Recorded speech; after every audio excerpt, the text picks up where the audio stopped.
Welcome back to Brunel University. We are here tonight to cover the general election.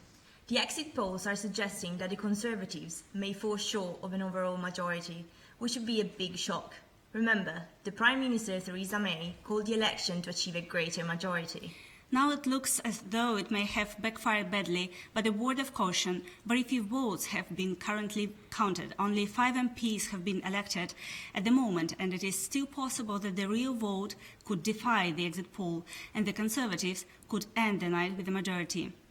Two of the people who will have a significant say of what will happen during the night have their count here at Brunel. John McDonnell, the Shadow Chancellor, was already said that Theresa May's position may be untenable. And the Foreign Secretary, Boris Johnson, who some bookmakers have already made the favourites to succeed Theresa May if she's forced to resign.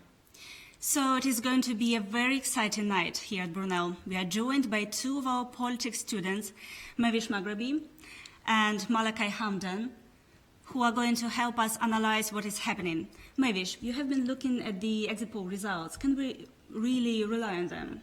Yes, they're generally more accurate than the opinion polls, because in an opinion poll, these are done before election day, and you can never tell if the person who actually gave their opinion will actually come on the day to vote. And also, the sample is very small. It's only 1,000 to 2,000 people, so the margin of error is quite significant. You can't really have an accurate say of what the voting intentions would be on the day. Whereas with an exit poll, it happens on the day after they come out of the polling station. They have a sample of over 20,000 people. So this decreases the margin of error and gives more accurate understanding of what the final result could be. But there are some issues with that as well, because in the 2015 election, it was predicted to be a hung parliament. But the Conservatives came out with a majority. So do you think this can happen this time too? I think actually will happen again, because the trends seem to be similar, in that in 2015 the opinion polls were saying it was going to be a tight race between the Conservatives and Labour, and then suddenly on the day it said it was going to be a hung parliament, and then the Conservatives came out with a majority of 5 seats. So it was a small majority, but they did come out with one in the end. But exit polls do tend to be accurate, which is what was seen in 2010. It predicted to be a hung parliament, and it ended up being a hung parliament where they went to coalition with Liberal Democrats. Sure. Thank you. So what a hung parliament could mean? So a hung parliament is generally a term used to describe when not one major party has made up an absolute majority in parliament, which is 326 seats. And so this happened again in 2010. And so with a hung parliament, with the roles of the Prime Minister as well, what's quite interesting is that the Prime Minister can actually stay a while after the election results have come out. And so that's happened in 2010 with Gordon Brown. He stayed an additional 5 days, I believe. Thank you very much. What are the consequences of the general election if a hung parliament is predicted and is going to happen?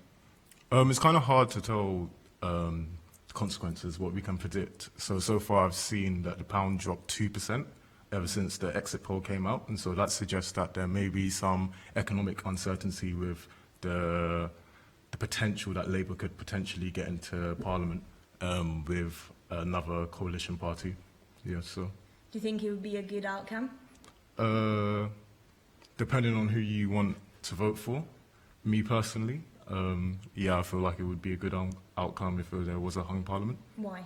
Because I feel like not for the first time, but potentially it could show maybe a illustration of the UK being a more united nation, especially after some of the stuff what's happened in the past with the Manchester events and stuff, and loads of media outlets going against certain politicians. I feel like it's kind of created this untrustworthy culture amongst us, and so I feel like maybe a hung parliament could show sign of unity, maybe.